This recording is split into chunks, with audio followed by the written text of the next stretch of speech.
जैन बच्चों कैसे हैं आप? उम्मीद है आप लोग अच्छे होंगे, अच्छे से पढ़ रहे होंगे। आज हम प्रश्नावली नहीं, आंसर्ड के खंड वाक्य के बचे हुए 3 सवाल करेंगे।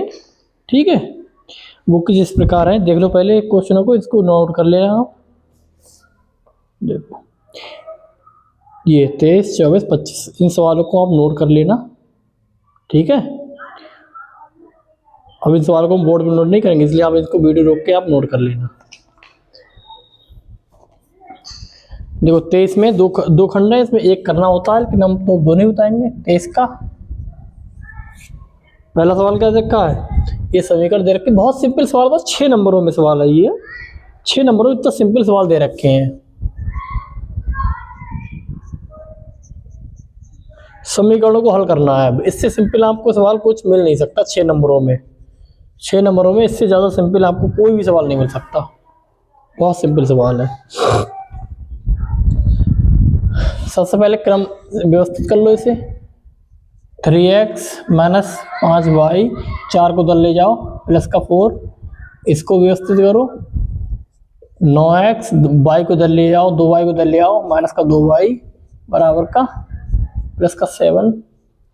अब देखिए हमको क्या करना होगा, हमको दोनों समीकरणों में 2 चर दे रखे ना वेरिएबल्स, इनके किसी एक का गुणांक समान करना होगा, उस चिन्ह को अपोजिट करना पड़ता है। हम अपने साथ देखते हैं कौन सी सरल हो रही है। तो हम इसमें y का हमें सरल लग रहा है, तो y के हम गुणांक को समान करेंगे। y के गुणांक को समान करने के क्या करेंगे, हम इस वाले समीकरण में इस वाले समीकरण की y के गुणांक से गुणा करेंगे, इस वाले समीकरण में इस वाले समीकरण की y के गुणांक से गुणा करेंगे। ठीक है, ये मान लो एक समीकरण, ये मान लो 2 समीकरण। तो समीकरण 1 में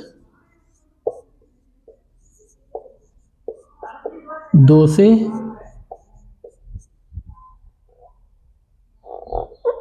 ठीक है, तथा समीकरण 2 में 5 से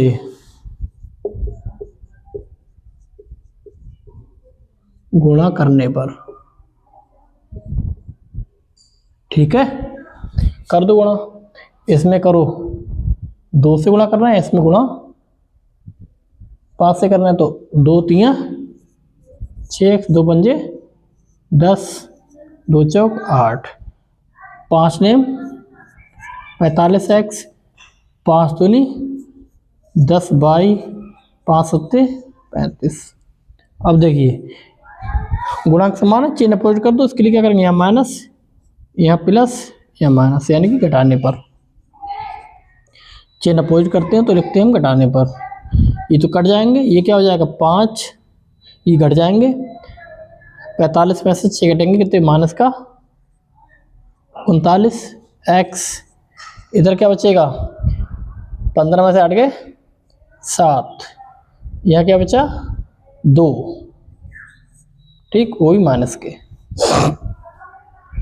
अब x बराबर माइनस का 27 बटे माइनस का 39, माइनस माइनस कैंसिल, 3 नेम 27, 3 एकम 3 और 3 3 9। कितना आ गया आंसर, x बराबर आ गया हमारा 9 बटे 13, x बराबर 9 बटे 13 आ गया। ठीक, अब x का मान समीकरण किसी एक समीकरण रख देंगे, x का मान समीकरण 1 में रखने पर, x का मान समीकरण 1 में रखने पर, समीकरण 1 क्या है, 3x माइनस 5y बराबर 4, x की जगह पे कितना 9 बटे 13, 9 बटे 13, 5y बराबर 4, 9 3 27 बटे 13 माइनस का 5y बराबर का 4। ठीक,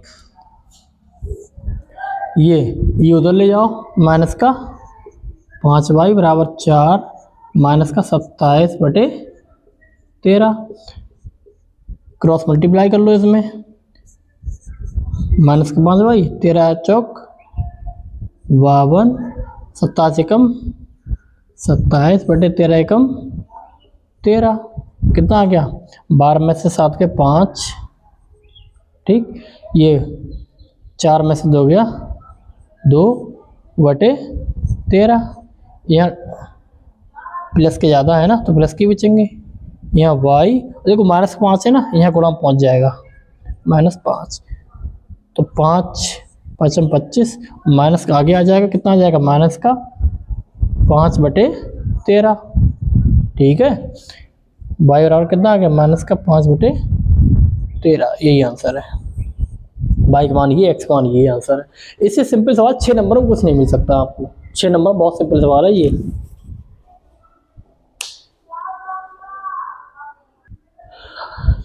अब देखिए अगला सवाल।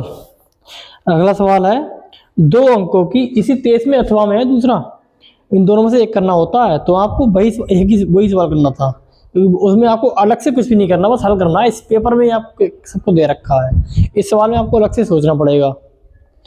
क्या है, 2 अंकों की एक संख्या एवं इसके अंकों को उलटने पर बनी संख्या का एक फल 66 है। यदि संख्या के अंकों का अंतर 2 है तो संख्या ज्ञात करो। देखो, माना सब कुछ क्लास में बता चुके हैं। 2 अंकों की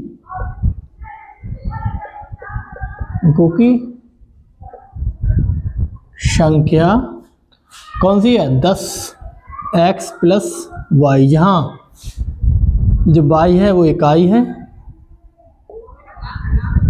और x है वो दहाई है। अब कह रहे हैं संख्या, ये संख्या और से के अंकों को उलटने पर अंक कौन से हैं, x और y। अंक कौन से हैं, ये अंक है ना,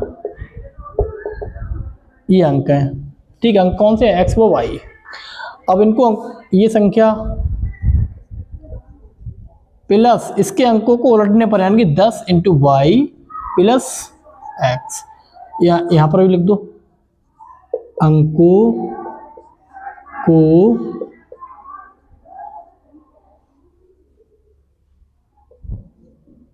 उलटने पर बनी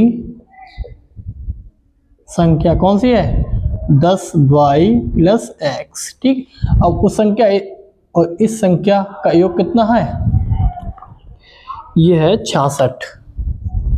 ठीक, इसको हल कर लो। 10 से 11x 11y = 66। 11 कॉमन ले लो, कितना हो गया, x + y = 66। x + y = 66/11, 11 × 66, x + y = 6, समीकरण 1। ठीक, अब कह रहे हैं इन संख्याओं के जो अंकों का अंतर है वो 2 है। अंतर है वो 2 है। देखो, x दहाई का है ना, तो x बड़ा होगा y से, x दहाई का है ना, तो अंकों का अंतर कितना है, 2 है। ये समीकरण 2, इसके नीचे ले आओ, हल कर लो। x - 2 = x - y = 2। देखो, इनके दोनों गुणांक समान है, इसके चिन्ह अपोजिट है, तो ये क्या करेंगे हम, जोड़ने पर कट जाएंगे, प्लस माइनस ये 2x 6 2 8, x = 8/2, 2 चौक 8, यानी कि x का मान कितना आ गया, 4 आ गया। अब x का मान समीकरण 1 में रख दो। इसमें x का मान समीकरण 1 में रखने पर समीकरण 1 कौन सी है, x + y = 6। x का मान कितना है, 4 + y = 6, तो y का मान कितना आ गया, 6 - 4, y का मान आ गया 2। ठीक, तो संख्या कौन सी आ गई, अगर 2 अंकों की संख्या कौन सी आ गई, 10x + y, 10 × x का मान कितना, 4 + y का मान 2, 10 चौक 40 + 2 कितनी आ गई, 42। संख्या आ गई 42। अगर अंकों से उलटने पर संख्या ज्ञात करनी है तो उलटने पर देख लो, 10y + x = 10 × 2 + 4 कितनी आ गई, 10 दूनी 20 + 4 = कितना आ गया, 24। ठीक, ये संख्या आ गई। अगला सवाल,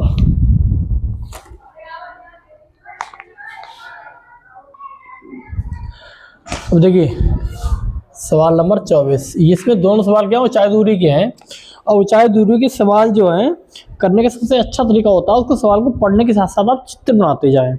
इसमें लिखा है कि एक मंदिर की ऊंचाई, देखो ये मंदिर की ऊंचाई कितनी है 15 मीटर। अब इसके शीर्ष, मंदिर के शीर्ष से सड़क के दूसरी, ये सड़क है मान लो, इस सड़क के दूसरी ओर एक भवन है, मंदिर से नीचे ही होगा। इस भवन के शीर्ष से, इस मंदिर के भवन के शीर्ष का उन्नयन कोण कितना है, ये है 30, यह है 30 डिग्री। अब कह रहे हैं कि भवन के पाद का अवनमन कोण, ठीक है, भवन के पाद का यानी कि इसी मंदिर से भवन के पाद का अवनमन कोण कितना है, वो है 45। ये है 45, जब ये 45 तो ये भी 45 होगा, ठीक। तो हमको भवन की ऊंचाई याद करनी है, मान लो ये h है, ठीक है। अब देखिए ये x मान लो, ठीक, ये x है तो ये भी x होगा, ये h है इतनी, तो इतनी का हो जाएगा 15 माइनस h, नंबरिंग कर लो, नामकरण कर लो इसको, A V C D और E, ठीक है। लिख लो माना भवन की ऊंचाई कितनी है, h है, h मीटर। हमको h का मान ज्ञात करना है, कैसे ज्ञात करेंगे, सबसे पहले त्रिभुज ABC में, ठीक, ABC में क्या है tan 30 डिग्री बराबर लंब बटे आधार, लंब कितना है BC, आधार कितना है AB, BC कितना है 15 माइनस h, आधार कितना है x, ये tan 30 का मान कितना होता है 1/√3 बराबर 15 माइनस h अपॉन x, ठीक है।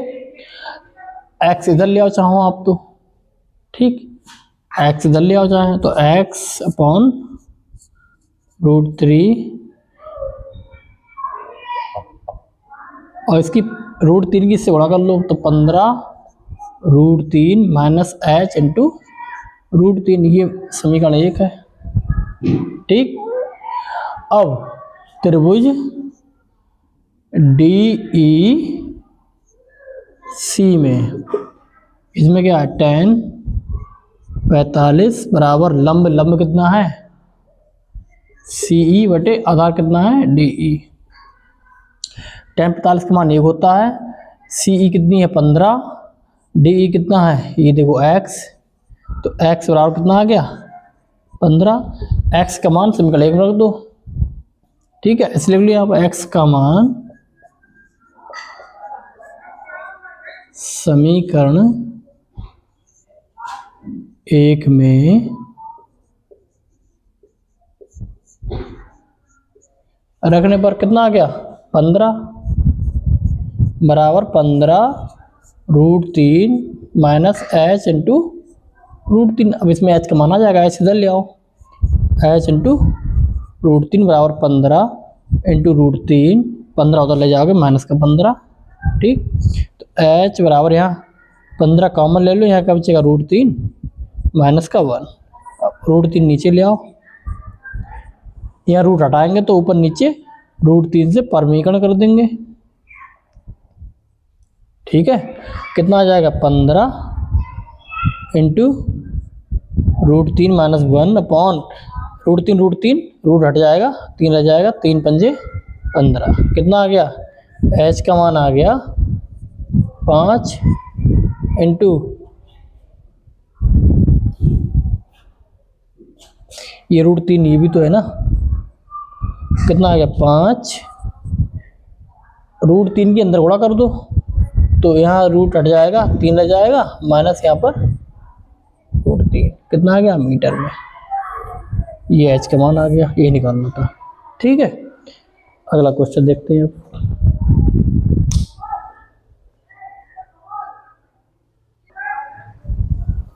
देखिए अगला क्वेश्चन 24वें अथवा में है, ये भी ऊंचाई दूरी का ही है।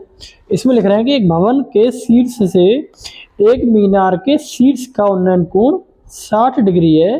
भवन के शीर्ष से मीनार के पाद का अवनमन कोण 45 डिग्री है। यदि मीनार की ऊंचाई 40 मीटर है तो सिद्ध करना है कि मतलब सिद्ध क्या करना, तो भवन की ऊंचाई ज्ञात करनी है, भाई उसी को सिद्ध करना है। ठीक है, ये मीनार है, मीनार हमेशा ऊंची होती है, मीनार ऊंची होती है भवन से। ये भवन है, ठीक। अब भवन के शीर्ष से मीनार के शीर्ष का उन्नयन कोण, ये तो मैं दे रखा कितना 60 डिग्री, ठीक है।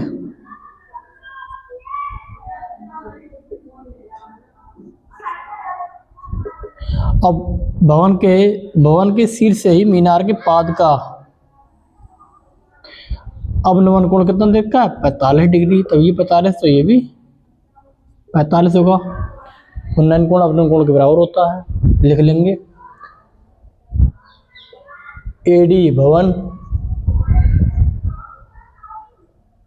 व सीई मीनार है, ठीक है।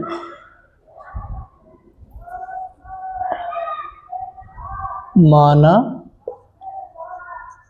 भवन की ऊंचाई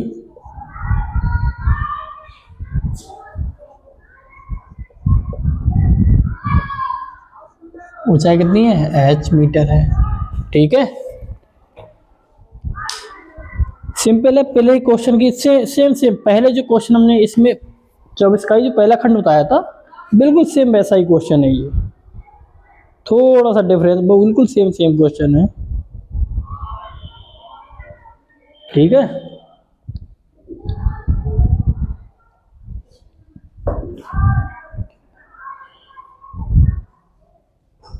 अब देखिए,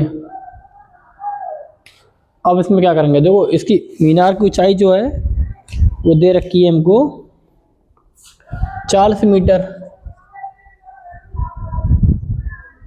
ठीक।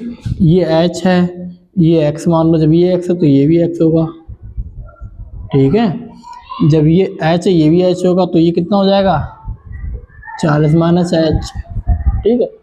अब त्रिभुज ABC में tan 60 बराबर लंब बटे आधार,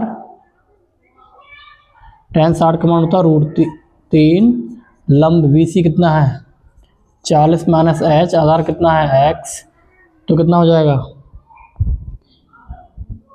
x इधर ले आओ,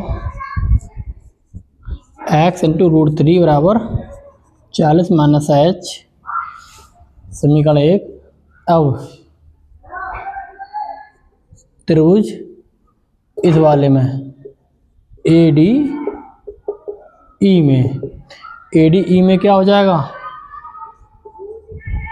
tan 45 लंब AD अपॉन आधार कितना है DE, tan 45 का मान 1, AD कितना है H, D कितना है x, तो x बराबर h आ जाएगा। अब x के मान यहाँ रख दो इस समीकरण में, तो x बराबर h रख दो, तो h इंटू √3 बराबर 40 माइनस h इधर ले आओ, तो h इंटू √3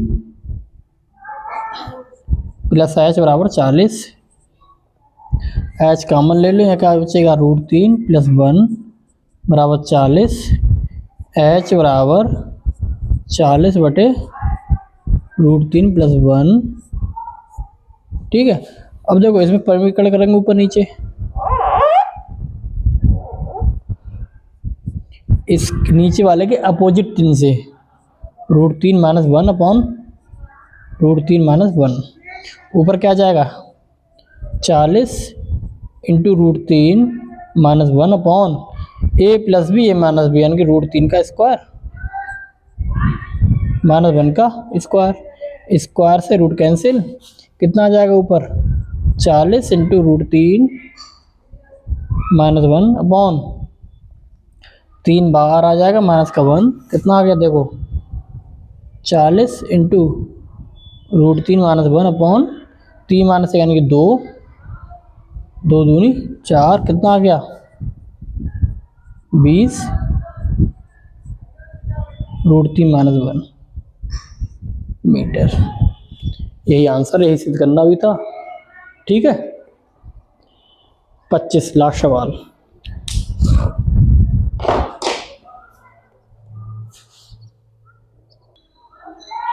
अब देखिए 25वां सवाल है। पहला है एक ठोस एक शंकु के आकार का है। एक ठोस एक शंकु के आकार का है। ठीक है, अब जो एक समान आधार त्रिज्या के अर्धगोले पर अध्यारोपित है। ठीक है, दोनों की त्रिज्या समान है, समान आधार है। यदि अर्धगोले का वक्र पृष्ठ तथा शंकु का वक्र पृष्ठ समान है तो शंकु की त्रिज्या व ऊंचाई का अनुपात ज्ञात करो। ठीक है, देखो त्रिज्या कितनी स्मॉल आर, शंकु की ऊंचाई कितनी है h। ठीक है, अर्धगोले की त्रिज्या भी आ रही है। तो प्रश्न क्या दे रखा है, ये दे रखा है अर्धगोले का वक्र पृष्ठ शंकु का वक्र पृष्ठ समान है। देखो अर्ध गोले का वक्र पृष्ठ बराबर है शंकु का वक्र पृष्ठ। अर्धगोले का वक्र पृष्ठ कितना होता है 2 पाई r स्क्वायर। शंकु क्या होता है पाई r l। l कहाँ से आएगा, l आएगा, l होता है √ h square plus r square. रख दो यहाँ पर, त्रिज्या समान है ना, समान त्रिज्या, इसलिए हमने कोई बदला नहीं इसमें।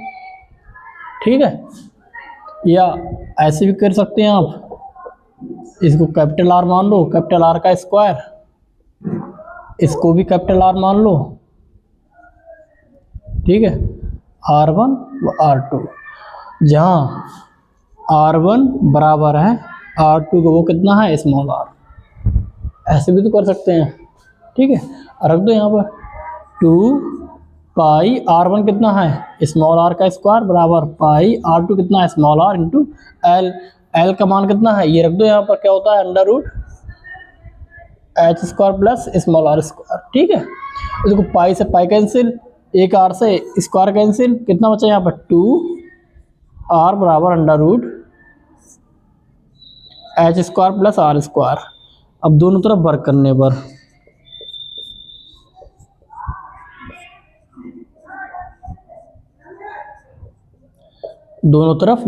पर क्या आ जाएगा 2r का स्क्वायर बराबर √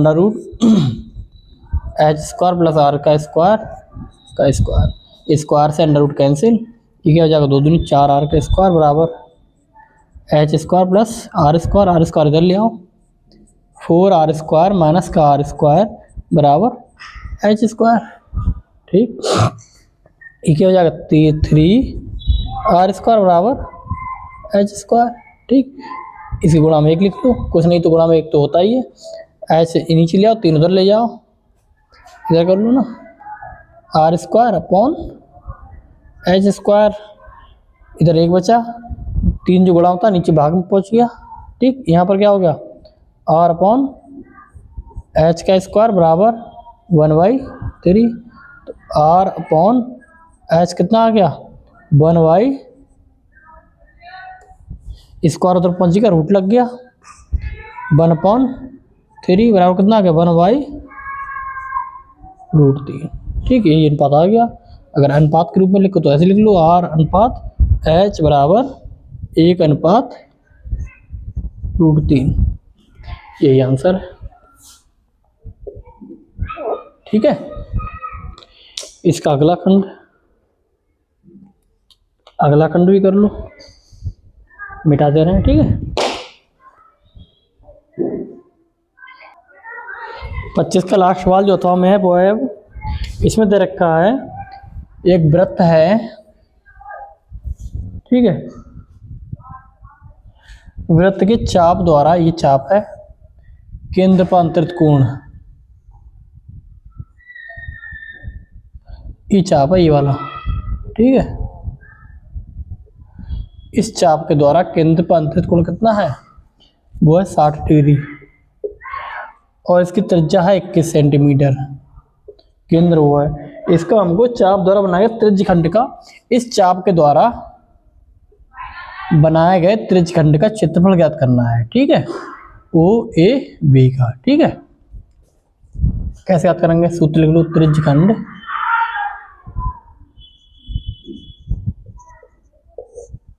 कौन सा त्रिज्य खंड, ए ओ बी का क्षेत्रफल कितना होगा, ये होता है pi r square into theta upon 360। Pi का मान कितना 22/7, आर का मान 21 इंटू 21, थीटा का मान 60/360। काट दो, 0 0 कैंसिल, 6 कम 6 6 चंग 36, ठीक है। 7 तियाँ 21, 3 दूनी 6 और 2 एकम 2, 2 एकम 2। अब 21 की 11 से गुणा कर लो, ठीक है। 21 एकम 21, 21 एकम 21 और 2 23, 231 सेंटीमीटर स्क्वायर, यही आंसर है इसका, ठीक है। सारे सवाल हो गए, ठीक है। 6 नंबर बताओ कितना सिंपल सवाल, 2 लाइन में सवाल है 6 नंबर में, ठीक है। तो ज़्यादा कठिन सवाल है नहीं, आपको तो दोनों में से एक ही करना था, जो आपको सरल लगे वो आप करना है ना। मिलते हैं अगली क्लास में, जय हिंद।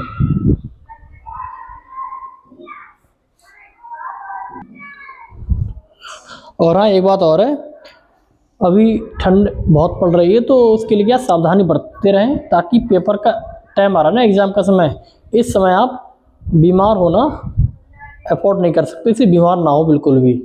तो ठंड से बचने के लिए गर्म कपड़े पहनते रहें और अच्छे से पढ़ाई करें, ठीक है।